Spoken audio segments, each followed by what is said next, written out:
Bismillahirrahmanirrahim. Assalamualaikum warahmatullahi wabarakatuh. Waalaikumsalam warahmatullahi wabarakatuh. Waalaikumsalam warahmatullahi wabarakatuh. Bismillahirrahmanirrahim. Alhamdulillahirabbil alamin. Wa bihi nasta'in ala umuri dunya waddin. Shalatu wassalamu ala asyrafil anbiya'i wal mursalin sayyidina wa maulana Muhammadin wa ala alihi wa sahbihi ajmain. Rabbi shrah li sadri wa yassir li amri wahlul 'uqdatam min lisani yafqahu qawli, amma ba'du. Oke, mari kita buka perkuliahan kita hari ini dengan bersama-sama membaca lafaz basmalah. Bismillahirrahmanirrahim. Bismillahirrahmanirrahim. Baik. Mahasiswa HKID ya, betul. Semester 5 yang mengambil mata kuliah Hadis Ahkam 2. Kemarin tanggal berapa? Tanggal 26 Oktober kita sudah melaksanakan UTS. Dan hasilnya alhamdulillah sudah selesai dan nilai sudah keluar semua ya. Sudah keluar semua untuk semua mahasiswa HKID semester 5. HKID saya lihat di sini sudah keluar semuanya ya. Atau ada yang belum keluar? Coba laporkan situasi di lapangan, coba. Ada enggak yang masih belum menerima nilai? Ada enggak? Ada ya? Atau udah ada? Oke, saya kira enggak ada ya. Karena semua menurut catatan saya di Google Classroom saya ini semuanya sudah menerima. Ada 31 mahasiswa. Sudah menerima nilai yang sudah saya koreksi. Walaupun koreksi kemarin itu saya terus terang ada beberapa mahasiswa, ada 1-2 orang itu yang saya lihat jawabannya kok asal-asalan ini. Seperti tidak serius. Coba saya mau buka-bukaan ya, mau jujur-jujuran aja nih biar semuanya terang benderang. Coba ada nggak yang namanya ini nih? Saya cek. Aan Azhari, ada nggak Aan Azhari? Mana Aan? Ada Aan nggak? Mana Aan? Coba. Coba ini semuanya diaktifkan videonya biar enggak kayak nonton lihat gambar mati nih. Coba dinyalakan semuanya videonya coba. Masa enggak ada yang kelihatan sama sekali? Babarblas kata orang Jawa, babarblas. Coba tampilkan videonya. Yo. Nah, gitu. Mana ini? Aan Azhari, ada nggak Aan Azhari? Coba. Ada nggak Aan Azhari? Nggak ada. Ada nggak Aan Azhari? Nggak ada ya. Oke. Coba berikutnya. Ini satu lagi nih. Ini saya mau tanya ini. Siapa ini? Bentar. Nah ini dia Farhan Abdillah apa ini? Apa ini? Farhan Abdillah. Ayo, mana Farhan? Coba saya tanya Farhan, ada enggak Farhan? Al-Mukhni, Farhan Abdillah Al-Mukhni, ada enggak Farhan? Mana Farhan? Tadi kayaknya ada ya, Farhan. Mana Farhan? Farhan Abdillah Al-Mukhni. Al-Mughni itu harusnya, bukan Al-Mukhni, Al-Mughni. Mana Farhan? Enggak ada juga. Waduh. Oke. 2 orang tadi itu saya lihat nilainya rendah dibandingkan yang lain. Rata-rata yang lain kan ini 80 ya, standar lah itu jawabannya standar. Tapi yang 2 ini jawabannya agak nyerempet-nyerempet ini ya. Kayak enggak serius ini. Nah, ini nih An, coba An ini. Udah muncul Aan? Mana Aan? Yo Aan. Kita tunggu ini. Baru muncul ini Aan Azhari. Oke, mana suara videonya Aan? Nyalakan videonya Aan. Videonya nyalakan Aan. Aan Azhari. Mana suaranya, mana videonya? Coba tampilkan, Aan. Suaranya mana, Aan? Oh, udah terdengarin. Yo, saya minta coba aktifkan videonya. Masa tidak merespon? Mana, Aan? Oh, hilang. Oh ya ini Aan, coba yuk. Suaranya. Yuk. Aan, coba suaranya. Mana suaranya Aan? Ya, hadir Pak. Coba saya tanya sama Aan. Kamu serius nggak jawaban soal UTS kemarin? Hah? Serius Pak. Kok nilainya jelek gitu? Serius bagaimana? Coba jelaskan. Ya kurang tahu ya Pak ya. Kok nggak tahu gimana? Saya kan udah berusaha gitu. Terus? Kalau masalah nilai jelek Usaha apa? itu mau urusannya. Ya, urusan kamu dong. Saya tanya, ini urusan kamu. Bukan sekedar urusan saya. Urusan kamu juga, kamu yang jawab. Kok bisa itu? Coba saya cross check nih. Saya lihat dulu nilai apa? Soal kamu, jawaban kamu nih. Aan Azhari. Nih.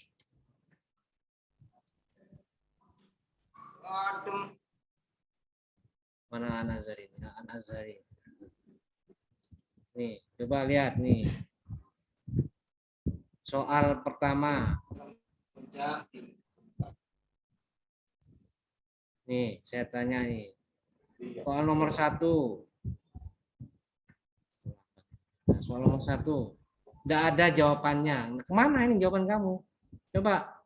Kosong, nomor 1. Loh, Aan. Jelas nggak suara saya? Kosong Pak. Iya, kosong. Kamu udah jawab ini soal nomor 1. Tidak ada jawabannya, makanya saya tidak nilai. Padahal saya sudah jawab Pak. Mana tidak ada. Kosong ini kamu. Hah? Nanti saya cek dulu Pak. Bentar. Saya perbaiki, saya cek dulu nih. Ini. Bentar. Aan Azhari, bentar. Oh ya ada sih kamu nih.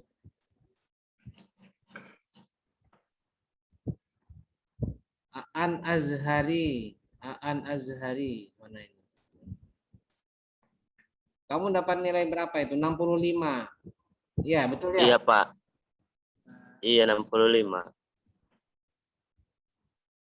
Nah, nomor 2, soal nomor 2. Itu jawabannya kemana itu? Maksudnya kamu tuh apa coba? Perbedaan itu adalah rahmat Pak. Terus? Jika dalam suatu permasalahan terdapat penjelasan dari para sahabat, lalu seseorang memilih pendapat lain dan di luar pendapat sahabat, maka kekeliruan dan penyimpanganlah yang sedang ia tempuh.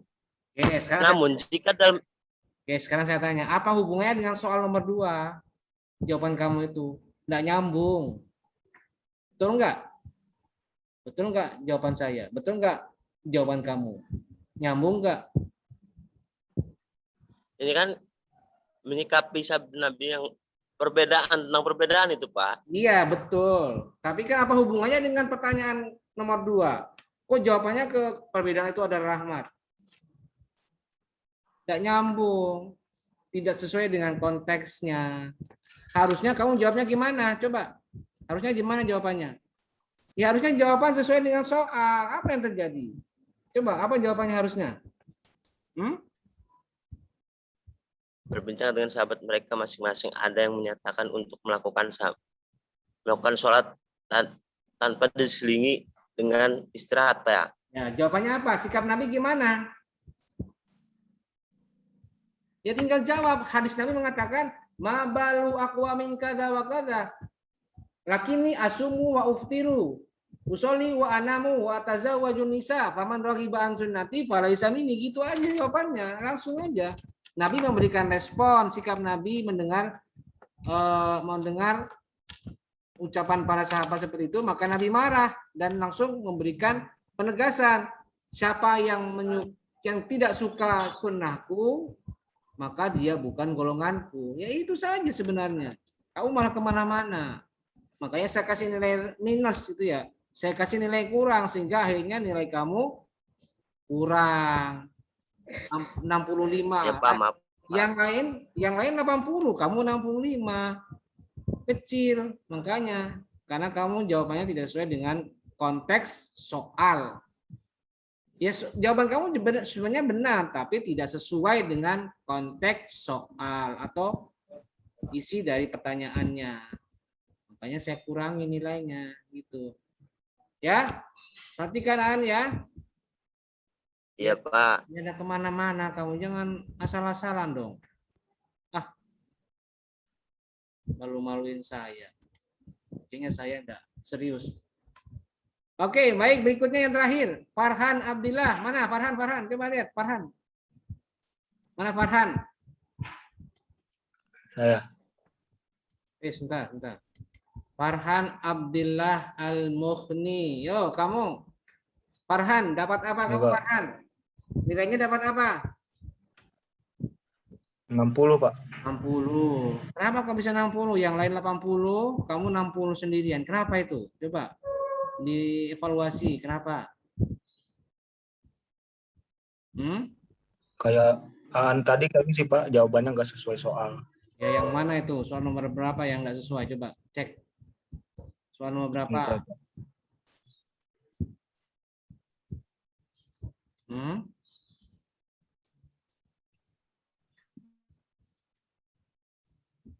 Kurang tahu sih, Pak. Kurang tahu. Coba Koreksi dicek Bapaknya gimana? di Google Classroom dicek, dibuka. Iya, ini. Saya cek. Soal nomor berapa yang minus itu, yang kurang itu?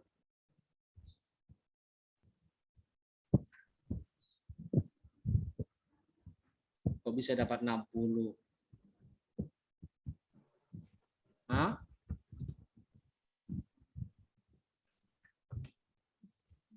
Coba nih soal nomor 1, coba jawabannya apa kamu?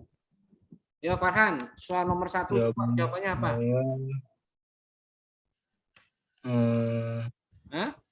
Pernikahan adalah sarana terbesar untuk memelihara manusia agar tidak terjatuh ke dalam perkara yang diharamkan Allah, seperti zina dan selainnya. Nah, itu dia. Jawabannya benar nggak seperti itu? Saya tanya ke kamu, Farhan. Benar nggak itu jawabannya? Hah? Halo, benar nggak? Kurang sih, Pak. Apa yang ada kan di hadis itu ada dengan berpuasa gitu. Harusnya jawabannya gimana biar maksimal? Apa coba? Kan tinggal mengartikan kamu itu. Arti dari hadisnya itu apa? Ya ma'syarasy syabab man istata'a minkumul ba'ata falyatazawwaj. Apa artinya itu? Ya, diperintahkan untuk menikah. Nah, iya kan? Kalau tidak mampu berpuasa. Nah, iya. Berarti kamu tidak sesuai dengan pertanyaan. Jawaban kamu melenceng. Kok malah jawabannya pernikahan adalah sarana terbesar untuk memelihara manusia? Apa itu? Jauh. Terjemahannya aja bukan ini. Ya, jadi makanya saya kasih nilai minus itu kurang. Terus juga soal nomor 3, coba dicek lagi. Nomor 3. Yang aneh apa itu jawabannya? Sehingga saya kasih nilai minus. Karena kamu jawabnya karena wanita itu akan menjadi ibu bagi anak-anak Anda nanti. Nah, ini apa hubungannya dengan soal nomor 3? Kenapa kok hubungannya dengan anak-anak bagi anak apa? Akan menjadi ibu bagi anak-anak? Tidak ada hubungannya. jelas. Makanya saya kasih nilai kurang tuh. Ya, Pak.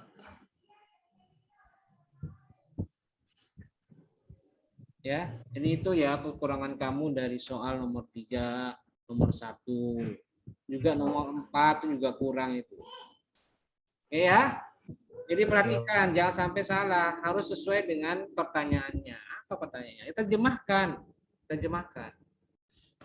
Oke, baik. Jadi juga buat yang lain harap diperhatikan ke depannya nanti kalau ada pertanyaannya apa, maka sesuaikan dengan pertanyaannya. Jangan melenceng kemana-mana.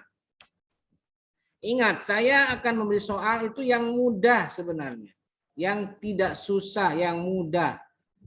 Jadi kalau kalian memberi jawaban yang tidak relevan, yang mungkin juga benar ya, saya tidak menyalahkan jawaban kalian, tapi tidak relevan dengan pertanyaannya, maka langsung saya kasih minus kurang. Saya kasih kurang.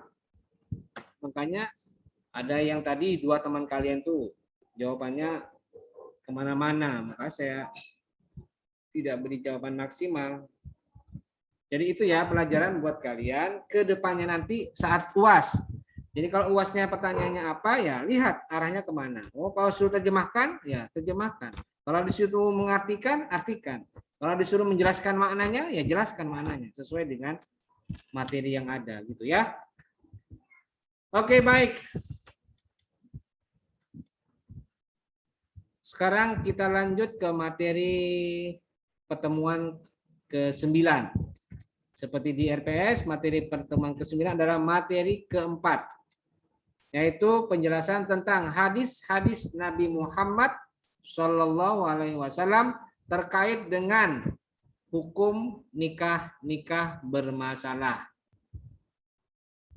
Yang dimaksud hukum nikah yang termasuk nikah bermasalah dalam materi kali ini itu ada 3. Pertama nikah muhalil, kedua nikah syighar, dan yang ketiga nikah mut'ah. Saya akan jelaskan hadisnya saja. Mungkin penjelasan mengenai nikah bermasalah ini sudah pernah dibahas dulu di mata kuliah yang lain. Mungkin di fikih munakahat 1 atau fikih munakahat 2. Oke, baik. Sekarang saya langsung ke modul saya, ini dia. Modul materi kuliah materi keempat, yaitu hadis-hadis Nabi Muhammad Shallallahu Alaihi Wasallam yang terkait dengan nikah yang bermasalah. Ada 4 hadis yang akan kita bahas. Ada 4 hadis ya. Pertama hadis riwayat Ibnu Mas'ud, ini yang pertama. Kedua hadis riwayat Aisyah. Kemudian hadis riwayat Nafi dan Ibnu Umar. Dan yang keempat hadis riwayat Salamah bin Al-Aqwa. Oke. Baik, kita langsung bahas yang pertama hadis riwayat Ibnu Mas'ud. Oke. Untuk membaca saya persilakan dari kalian untuk membaca. Oke. Untuk yang pertama hadis 1 saya minta saudara. Oke, yang laki-laki dulu, saudara. Oke, siapa ini? Ini dia Ahmad Fauzan Nahdillah. Oke, silakan Fauzan. Baik, bismillahirrahmanirrahim. An Ibnu Mas'ud qala lana Rasulullah sallallahu alaihi wasallam muhallila wal muhallila wa muhalalah. Rawahu Ahmad Nasa At-Tirmizi. Udah, Pak. Terus artinya Dari Ibnu Mas'ud berkata bahwasanya Nabi Muhammad SAW telah mengutuk orang yang bertindak sebagai muhalil dan orang yang ditahlilkan atau dihalalkan. Hadis riwayat Ahmad Nasa At-Tirmizi. Oke, baik. Ya. Perlu saya jelaskan. Jadi hadis ini riwayatnya Ibnu Mas'ud ya, Abdullah bin Mas'ud yang menceritakan bahwa suatu ketika Nabi pernah menyatakan bahwa seorang muhallil dan orang yang ditahlil itu Rasulullah telah melaknat. Muhallil dan yang ditahlil itu dilaknat oleh Rasulullah. Kenapa? Karena itu tidak sesuai dengan ajaran dalam Islam. Tidak sesuai dengan aturan dalam Islam. Apa itu muhallil? Yaitu orang yang menikahi perempuan, kita lihat ya. Orang yang menikahi perempuan, ini yang saya blok nih. Orang yang menikahi perempuan yang sudah ditalak 3 oleh suaminya, tapi dia direkayasa dengan tujuan agar dia bisa memberikan kesempatan kepada suami yang pertama untuk menikahi kembali mantan istrinya yang ditalak 3 itu. Itu ya, itu muhallil. Sedangkan muhallal lahu itu adalah orang yang dihalalkan atau mantan suaminya yang pertama. Jadi 2 orang ini, yang muhallil maupun yang ditahlil itu sama-sama dilaknat. Artinya apa? Mereka berdosa jika melakukan praktek nikah tahlil. Jadi nikah tahlil itu adalah nikah yang dilakukan oleh seorang laki-laki yang mencoba untuk menikahi mantan istri suami pertama, tapi nikahnya itu tidak alamiah, tidak natural, tidak sesuai dengan kebiasaan. Karena apa? Karena si laki-laki ini dipesan oleh mantan suami pertama agar jangan mencumbui, jangan menjima istrinya, dan jangan diapa-apain mantan istrinya. Walaupun itu sudah jadi istri sahnya. Dan si mantan suami itu berpesan kepada si suami kedua ini agar begitu nanti sudah selesai dinikahi, selesai akdun nikah, langsung seketika juga ditalak, dicerai istrinya. Ini namanya praktek nikah tahlil. Si laki-laki sebagai suami kedua ini sebagai muhallil, sedangkan mantan suami yang pertama itu sebagai muhallal. Nah, dua-duanya dilaknat oleh Rasulullah. Artinya orang itu berdosa. Karena Rasul saja sudah melaknat. Nah, praktek seperti ini itu tidak boleh dilakukan di Islam, di dalam ajaran Islam. Tidak boleh. Karena mencederai. Suara apa itu? Karena mencederai itu. Suaranya, halo. Coba dengerin. Siapa itu? Pas suaranya dimatiin dulu itu, siapa itu? Kenapa dilarang? Karena mencederai esensi pernikahan yang alamiah. Pernikahan itu sebenarnya kan mubah. Mencederai esensi pernikahan yang alamiah, yang secara manusiawi itu menjadi sesuatu yang dibolehkan. Nah, karena ada rekayasa inilah maka nikah tahlil itu dilarang. Ada rekayasa. Oke, baik. Jadi itulah hadis yang pertama yang menjelaskan tentang hukum berdosanya seorang yang berprofesi sebagai muhallil dan orang yang dihalalkan atau suami kedua, suami pertama. Oke, baik. Nanti ada penjelasan di hadis kedua mengenai tahapan berikutnya. Oke, baik. Selanjutnya kita langsung pindah ke hadis nomor 2. Oke, untuk hadis nomor 2 saya persilakan saudari. Nah, giliran yang perempuan sekarang ini. Mana yang perempuan? Oke, ini Anistia Adiningsih. Mana videonya? Munculkan Anistia. Mana Anistia ini? Videonya.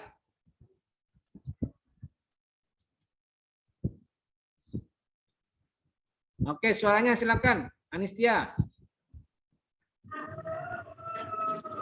Bismillahirrahmanirrahim. Wa an Aisyati radhiyallahu anha qalat talaqa rajulun imra'atuhu salasan fatazawwajaha rajulun summa talaqaha qabla an yadkhula biha wa arada zawjuhal awwalu ayyatazawwajaha Fasu'ila Rasulullah sallallahu alaihi wasallam an dzalika faqala la hatta yazuqul akharu min usailatiha ma dzaqal awwalu muttafaqun alaihi wal lafdul lil muslim. Dari Aisyah radhiyallahu anha, seorang laki-laki mentalak istrinya sebanyak 3 kali, kemudian seorang laki-laki lain menikahinya lalu mentalaknya sebelum sempat menggaulinya. Suaminya yang pertama berniat untuk menikahinya. Hal tersebut ditanyakan kepada Rasulullah SAW dan beliau bersabda, tidak boleh sampai suaminya yang lain kedua mencicipi madunya, sebagaimana yang telah dicicipi oleh suami yang pertama. Hadis riwayat muttafaqun alaihi. Oke, baik. Jadi saya jelaskan ya. Nah, ini tadi yang saya jelaskan tadi ya. Nah, sekarang pertanyaannya begini. Bagaimana hukum dari nikah muhalil yang dilarang itu sebenarnya? Oke. Kata Nabi begini. Ada pernah suatu ketika di masa Rasul itu ada seorang laki-laki itu mentalak istrinya sampai 3 kali. Kemudian dia mencoba lagi setelah mentalak 3 kali, dia coba lagi untuk menikahi lagi. Nah, hal ini kemudian dilaporkan kepada Nabi. Lalu komentar Nabi bagaimana? Lah, tidak boleh. Jika ada laki-laki yang mentalak istrinya sampai 3 kali, maka jika ingin menikahi lagi laki-laki kepada perempuan yang ditalak tadi, istrinya yang ditalak tadi, maka kata Nabi, lah, tidak boleh. Tidak boleh. Haram hukumnya. Kecuali jika misalnya perempuan tadi, istrinya tadi itu diselingi dulu dengan laki-laki lain. Jadi laki-laki ini atau perempuan ini menikah dulu dengan laki-laki lain. Tapi pernikahannya itu natural, alamiah. Tidak direkayasa oleh mantan suami pertama. Ya nikahnya maksudnya biasa. Ada akad, ada hubungan seksual, ada percumbuan dengan suaminya secara wajar. Kemudian baru setelah itu ada perceraian. Nah, kalau seperti itu, maka si perempuan tadi setelah selesai menjalani masa haid, menjalani masa iddah, bukan haid ya, masa iddah, maka saat itu juga dia boleh kembali lagi dengan mantan suami yang pertama. Boleh. Karena itu alamiah, tidak ada rekayasa. Yang diharamkan dalam Islam untuk nikah tahlil adalah jika laki-laki yang pertama itu mencoba merekayasa. Bilang ke suami kedua, Kang, nggak boleh ya, kamu saya bolehkan menikahi mantan istri saya. Boleh saya kawin, mau saya kawinkan. Tapi dengan catatan kamu nggak boleh menjima istri saya. Menjima mantan istri saya. Nggak boleh dia apa-apain. Bahkan nanti kalau sudah selesai akad, langsung kamu ceraiin. Nih saya kasih uang untuk biaya nikah tahlil. Nah yang begini yang nggak boleh. Rasul melaknat. Hukumnya dosa. Kalau misalnya si istri itu menikah secara alamiah dengan suami yang lain, menikah biasa, ada jima, ada akad nikah, ada jima, dan ada talak, berlangsung secara alamiah semuanya itu, maka tidak masalah. Jadi boleh istri tadi kembali lagi ke mantan suami yang pertama. Kata Nabi, la hatta yazuqal akharu min usailatiha ma dzaqal awwala. Tidak boleh kecuali istri tersebut dijima dulu oleh si suami yang lain. Yazuqal akharu, mencicipi suami yang lain, min usailatiha, dari madu istrinya. Dari tubuh istrinya, maksudnya begitu, bukan ada madu keluar dari tubuh istri, bukan, tapi mencicipi tubuh istrinya. Madzaqal awal, seperti halnya suami yang pertama sudah mencicipi madu istri. Jadi itu ya. Jadi ilatnya hilang sudah. Tidak ada lagi ilat yang melekat pada istri. Jadi selama itu berjalan alamiah, ada hubungan seksual antara suami istri secara wajar, maka tidak masalah. Suami itu kembali lagi ke istri yang dia pernah talak 3. Jadi itu ya penjelasan, melengkapi tadi penjelasan yang ada di hadis nomor 1 untuk hadis yang kedua ini. Oke, baik. Berikutnya kita lanjut ke hadis nomor 3. Assalamualaikum Pak, permisi. Ada. Izin bertanya boleh nggak? Nanti sabar, nanti belum selesai saya. Siapa Oke, tadi? Pak, maaf. Arif Pak, maaf. Ya udah sabar, satu-satu dulu. Oke, baik, berikutnya kita pindah ke hadis nomor 3. Oke, baik, untuk hadis nomor 3, saya persilakan saudara sekarang. Ki Agus. Ya, Pak. Zaki Abid atau Illah. Ya. Oke, silakan Ki Agus. An-Nafi'an 'an Ibnu Umar anna Rasulullah sallallahu alaihi wasallam nahya 'anil shighar wasyagharu Wasyigharu. Ulangi. wasyigharu ayyuzawwijar rajulu ibnatahu ala an yuzawwijaha ibnatahu walaysa bainahuma shadaqun. Muttafaqun alaih. Dari Nafi' dan Ibnu Umar bahwasanya Rasulullah SAW telah melarang nikah syighar. Syighar adalah seorang laki-laki menikahkan perempuannya kepada seorang dengan syarat orang itu mengawinkan anak perempuannya dengan dirinya dan tidak ada mahar di antara keduanya. Hadis riwayat muttafaqun alaih. Oke, baik. Saya jelaskan itu ya. Jadi hadis ketiga ini menjelaskan tentang larangan nikah syighar. Apa itu nikah syighar? Jadi nikah syighar itu adalah salah satu nikah yang biasa dipraktekkan oleh bangsa Arab jahiliyah sebelum Islam datang. Apa itu nikah syighar? Yaitu ayyuzawijar rajulu ibnatahu. Jadi seorang bapak itu punya anak, ya. Nah, kemudian bapak ini mau menikahkan anaknya kepada orang lain. Tapi dia melihat orang lain ini juga punya anak. Maka si bapak ini punya ide. Saya akan menikahkan anak saya dengan laki-laki lain, tapi dengan syarat laki-laki lain juga harus menikahkan anaknya juga dengan saya. Gitu. Jadi kayak semacam pertukaran anak untuk dinikahi masing-masing.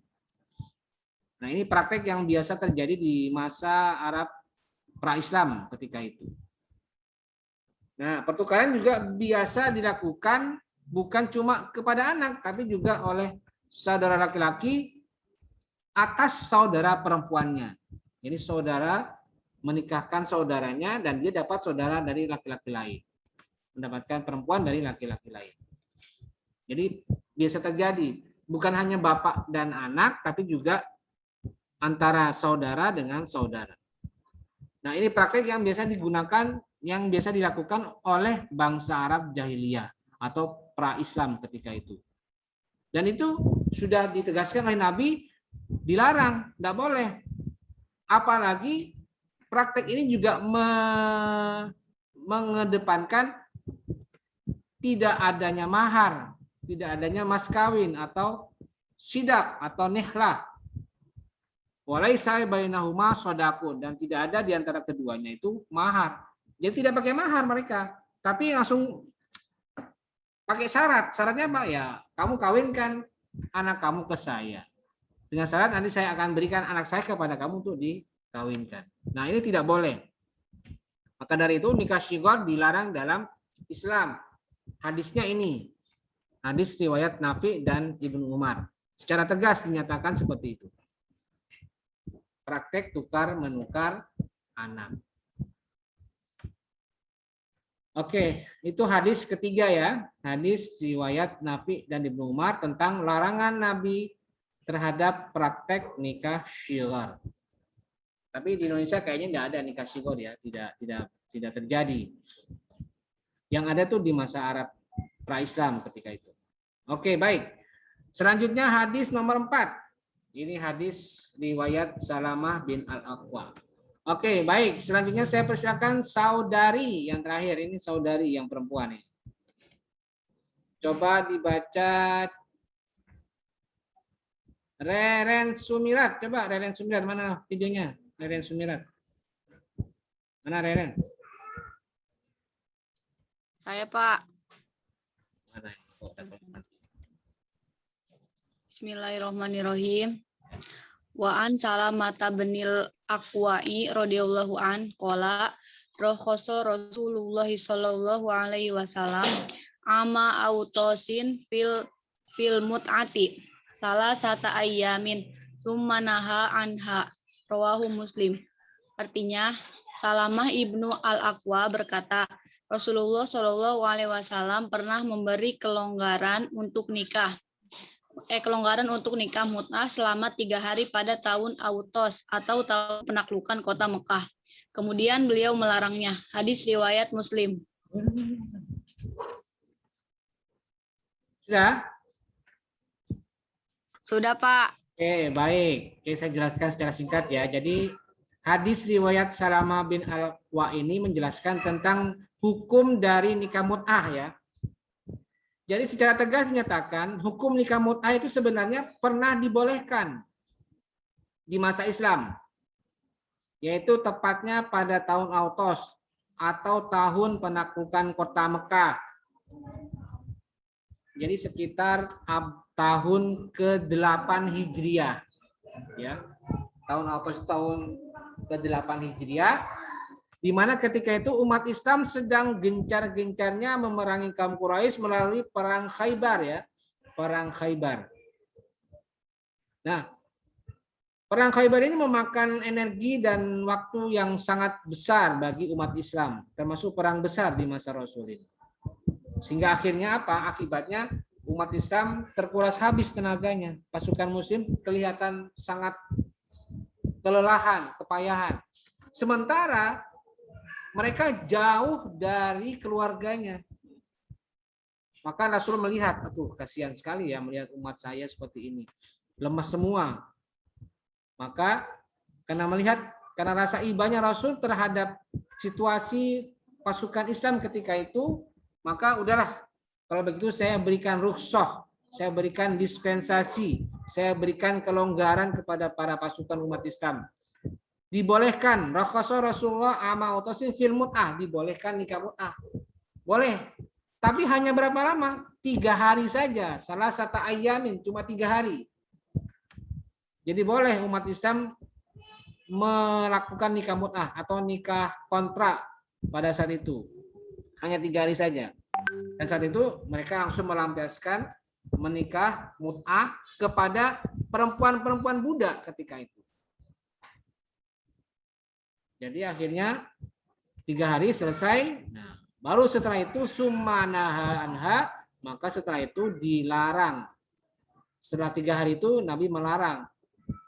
Dan sampai sekarang larangan itu tetap berlaku bagi umat Islam. Maka dari itu nikah mut'ah tidak boleh dilakukan oleh orang-orang sekarang ini, saat ini. Kalau atau ada itu berarti bukan ajaran Islam.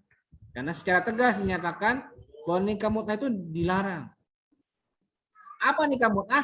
Yaitu nikah dengan ketentuan waktu yang terbatas, waktu yang ditentukan.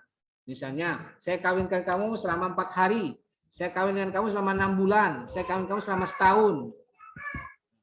Kenapa dilarang? Ya karena yang dirugikan adalah perempuan. Sebab nikah mut'ah itu hanya untuk kenikmatan bagi laki-laki saja. Bagi perempuan tidak ada manfaatnya. Bahkan dampak buruk juga bisa dialami oleh perempuan. Sebab kalau misalnya perempuan itu hamil bagaimana? Siapa yang bertanggung jawab atas nasib anak yang dilahirkan dari pernikahan mut'ah? Ya tidak ada. Laki-laki tidak bertanggung jawab. Maka dari itu Islam secara tegas menyatakan bahwa nikah mut'ah itu dilarang. Dasarnya adalah hadis riwayat Salamah bin Al-Aqwa ini. Nah, itulah hadis keempat yang menjelaskan tentang nikah mut'ah. Dan nikah mut'ah termasuk salah satu dari jenis-jenis nikah yang bermasalah dalam Islam. Oke, jelas ya? Oke, baik. Jadi itulah 3 hadis atau 4 hadis lebih tepatnya yang menjelaskan tentang 3 nikah bermasalah dalam Islam. Pertama nikah muhallil atau nikah tahlil, kedua nikah syighar, dan yang ketiga nikah mut'ah. Oke, baik. Untuk berikutnya saya persilakan kepada kalian, jika ada yang ingin ditanyakan bisa kalian tanyakan. Oke, silakan. Saya persilakan. Jangan lupa diaktifkan videonya kalau ada yang mau bertanya. Jangan tidak aktif videonya. Oke, silakan. Tadi ada yang bertanya, siapa itu? Diaktifkan, silakan tekan raise hand atau tekan unmute. Yo, silakan. Pak, permisi izin bertanya, boleh? Apa yang namanya nih? Arif ya? Iya, Pak. Videonya. Kenapa? Maaf. Videonya dulu mana? Ini Pak, maaf. Oke, silakan Arif. Adalah saya, maaf. Jadi gini Pak, punten. Tadi kan di hadis nomor berapa tuh saya lupa. Ada hadis yang menerangkan kalau sudah ditalak 3 cerai, nah itu kita untuk kembali lagi tidak bisa langsung, harus diseling terlebih dahulu, dijeda terlebih dahulu oleh pernikahan dari si mantan istri tersebut. Nah, itu maksud dari hadis tersebut apa Pak ya manfaatnya? Maksudnya kok kenapa harus diseling terlebih dahulu? Gitu. Maksudnya kenapa harus dicicipi terlebih dahulu oleh laki-laki lain? Seperti itu Pak. Maksud dari hadis Nabi itu apa kayak seperti itu? Saya rada kurang nyambung. Punten. Ya, satu ya. Kenapa harus diselingi dulu? Karena ini buat pelajaran bagi laki-laki. Pelajaran ya. Mauizah bagi laki-laki atau bagi suami pertama agar tidak sembarangan dalam mentalak istrinya. Itu salah satu hikmah atau salah satu alasan dibalik kenapa dilarangnya seorang laki-laki menikahi kembali mantan istrinya jika sudah ditalak 3. Salah satunya adalah memberikan pelajaran, memberikan ibarah kepada suami pertama agar berhati-hati dalam melakukan talak. Jadi sebenarnya kan begini, di masa Arab jahiliyah atau pra-Islam itu dulu kan talak tuh kayak bebas-bebas aja ya, kayak gampang-gampang aja diucapkan. Asal mau pingin talak ya ngomong aja talak, sampai 100 kali pun silakan talak dan balik lagi kepada mantan istrinya. Balik lagi. Nah, ini yang tidak dikehendaki oleh ajaran Islam. Tidak boleh sembarangan melakukan talak. Maka dari itu ayat mengatakan at-thalaqu marratani. Talak cukup 2 kali saja. Jadi talak raj'i itu kan berlaku hanya 2. Ucapan yang kedua, ucapan yang pertama dan ucapan yang kedua.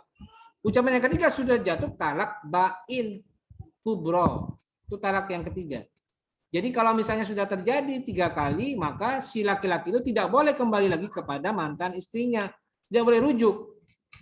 Kalau mau rujuk, harus ada tahapan lain yang diperhatikan. Apa tahapannya? Yaitu si istri harus nikah dulu dengan laki-laki lain.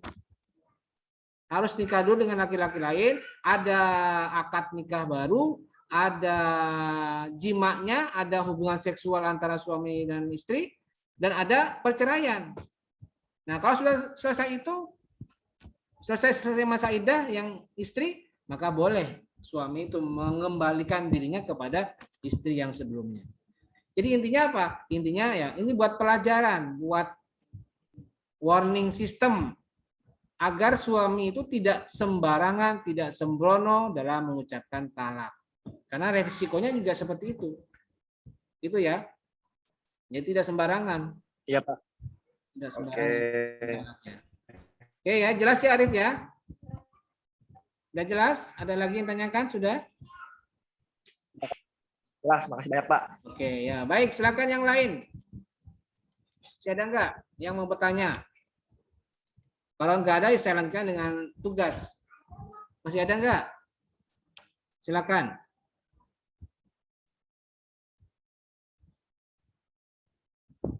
Halo, masih ada enggak?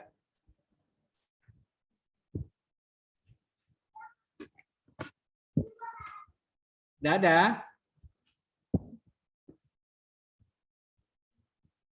Masih ada enggak?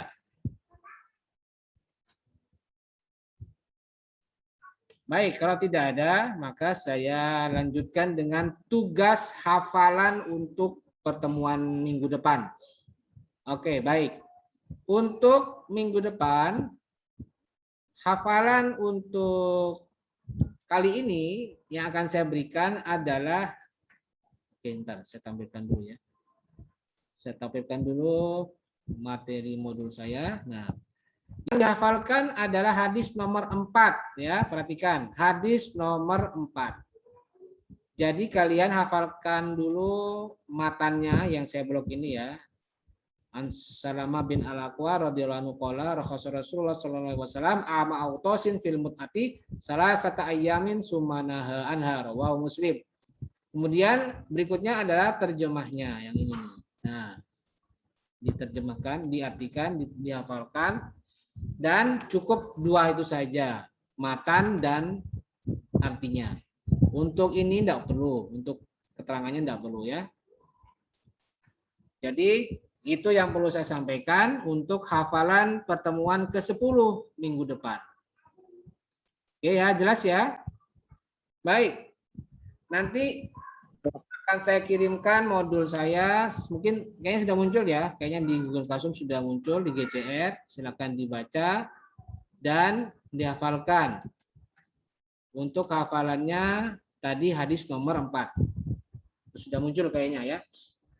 Dan yang belum isi absen segera diisi karena nanti akan saya tutup pada pukul 17.30. Oke, baik, saya kira cukup untuk pertemuan kita pada hari ini dan mari kita akhiri bersama-sama pertemuan ini dengan membaca lafaz hamdalah. Alhamdulillah. Amin. Alhamdulillahirabbil alamin. Muwafiq ila aqwamit thoriq. Wassalamualaikum warahmatullahi wabarakatuh. Waalaikumsalam warahmatullahi wabarakatuh.